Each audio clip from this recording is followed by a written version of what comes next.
Hello there, kind viewers. This is a video style that I've considered to be rather experimental compared to what I've done in the past. I've never actually showcased asset creation on this channel before, but in a futile attempt to try and find ways to keep this channel active, I figured I'd give this a try. If you like this format, let me know, and I might just keep doing it. But in this context, I'll be revamping the assets of Last Lifeline. For those of you who haven't heard of it, Last Lifeline is, quote unquote, my object show.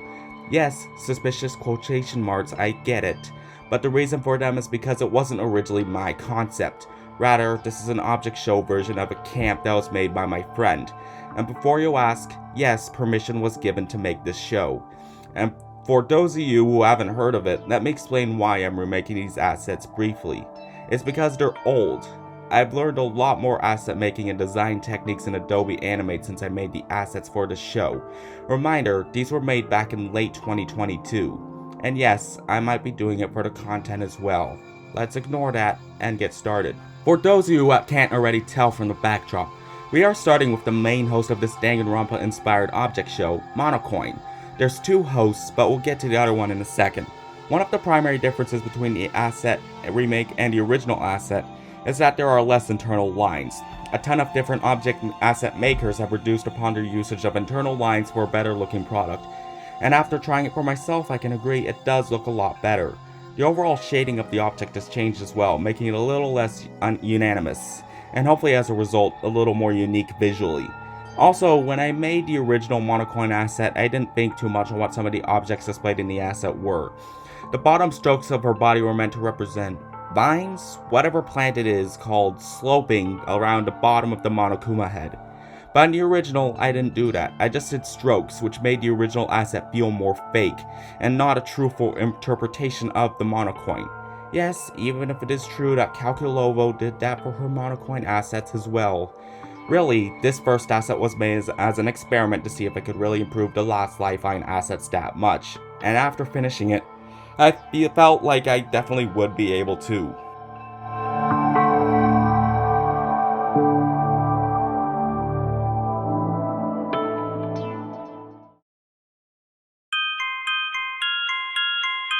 Now, it's time for the other host, and also someone who is an actual pain in the ass to make perspective for, Ginscap.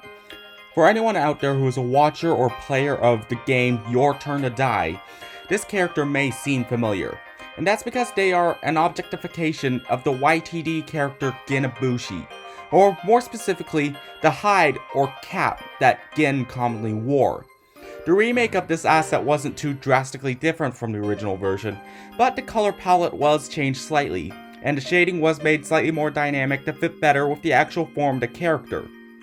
You might also notice the headspace in the hide was made a little larger as well.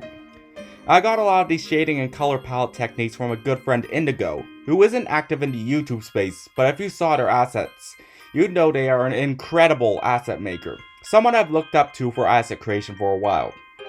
And to provide an example, let me quickly paste here the Ginscap asset that she made, since she actually made assets for the Lifeline contestants as well.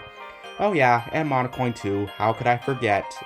But enough about simping for those I consider to be better artists. Here's one last change I can't forget to mention when it comes to Ginscap, the ears. In the original asset, looking back, I personally think they look more like horns than ears.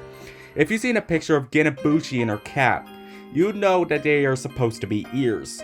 And so, I updated that part of the asset to actually look more like ears. Oh yeah, and I also got to mention the cat head they carry around with them, yet more symbolism to Ginabushi. The ears held similar issues, and thus looked almost more like a devil's head when you're looking at it without its separate face. But with that, this asset is done, and I can already say that trying to make perspective assets of this character is going to suck. Perhaps if I learned Blender, then it might be a little easier.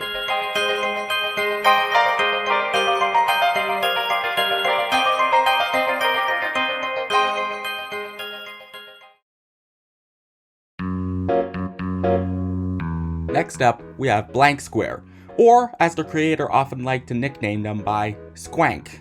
I actually recorded the creation of this specific asset before I recorded the creation of Ginscap, since they are by far the simplest out of all the designs in the cast. And thus, you might be left asking, but Chroma, it's just a white square, how are you possibly going to make it something more? And to that, my answer is texturing and shading. Yes, it is true that blank square is, well, blank. But when I saw blank square again, trying to think of how I might enhance their design, I thought about how paper or cardboard looked like. I believe that if Squank was giving the shading of a more realistic object, then it might be able to enhance the design without losing the charm of it being, well, a blank square. And I'm not sure if that idea necessarily worked out, but personally I would say so at least. Hopefully my personal opinion on this actually works out, and not unlike the original version of the pilot episode where I accidentally wrote this character extremely terribly.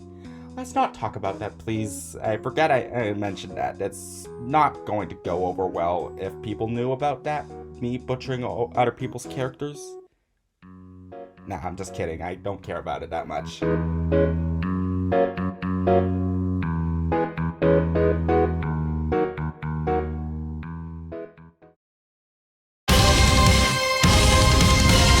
Are you ready for a little bit of fire and fury? Because this next character is sure to give you just that. And I can say that very assuringly because he is my character, Chess Piece.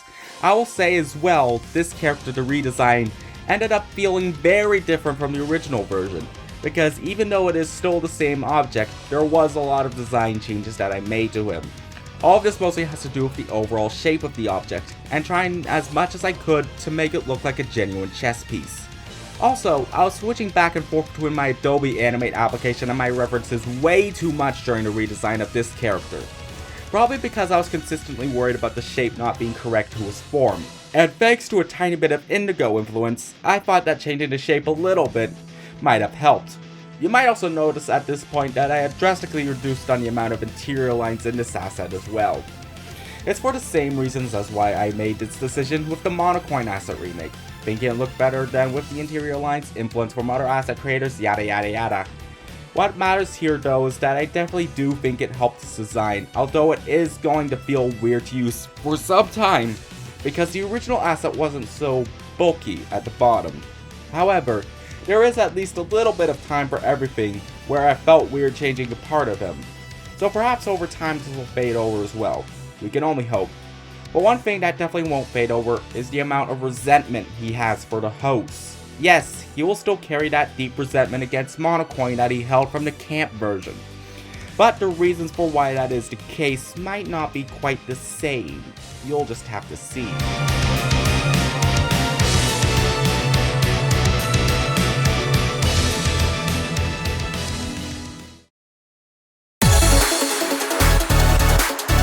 Alright, that one was a little bit too dramatic maybe.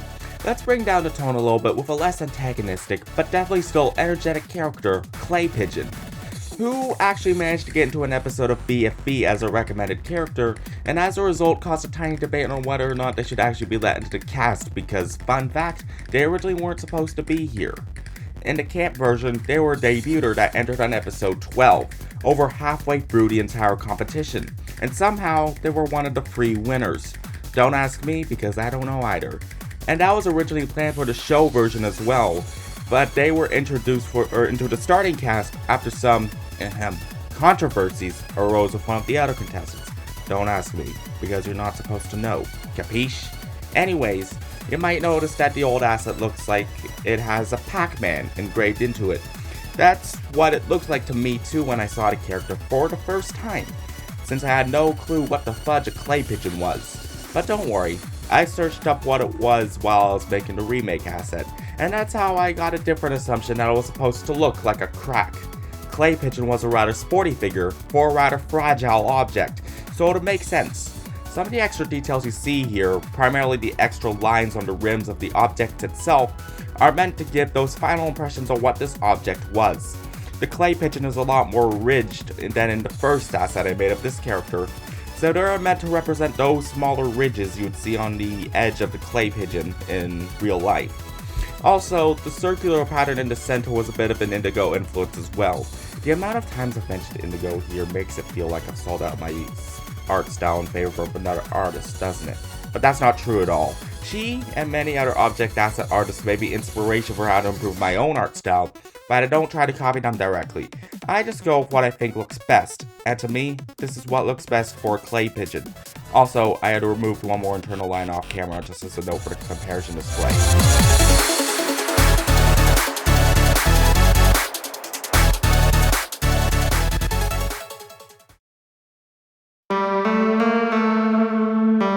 Now, we have a little bit of a roadblock here.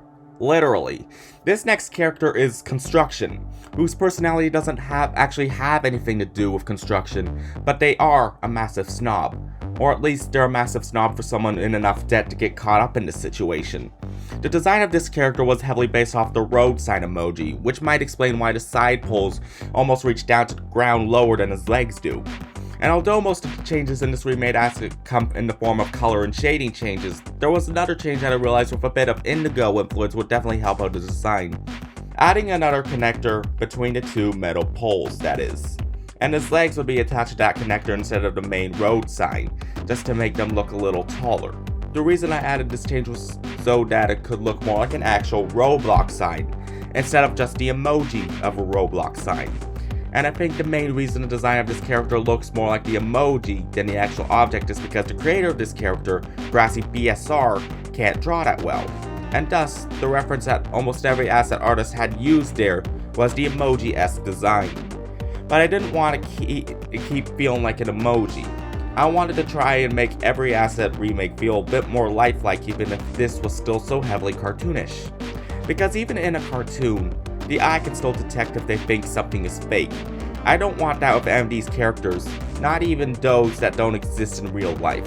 And thus, Construction was modified slightly.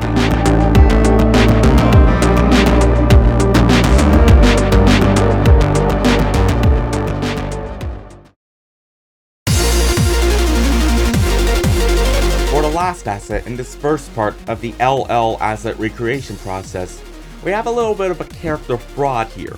Not because the character itself is a stolen design, but they are quite literally a defective Lego. They are supposed to be highly reminiscent of Lego for both Object Madness and Object Invasion, but they have been deformed. Only one arm, a scar over their left eye, and a stud being placed on their side instead of on their top. Dago, as their current voice actor has humorously nicknamed them by, also seems to have the intelligence of a deformity, as they pretend to be extremely stupid. Even if this is purely an act, kind of like Taco II, their actual intelligence is still below average. And yes, that was a spoiler alert, sorry y'all. I was just trying to find stuff to talk about for this character since the design didn't change that much. The major thing that is noticeable is the shine on the front of their body, caused by some indigo influence of course, and also the usage of some gradation to make the asset feel more vibrant. But other than that, most of the changes involve the actual color palette of the character. And I ran out of stuff to talk about with them unfortunately, so sorry.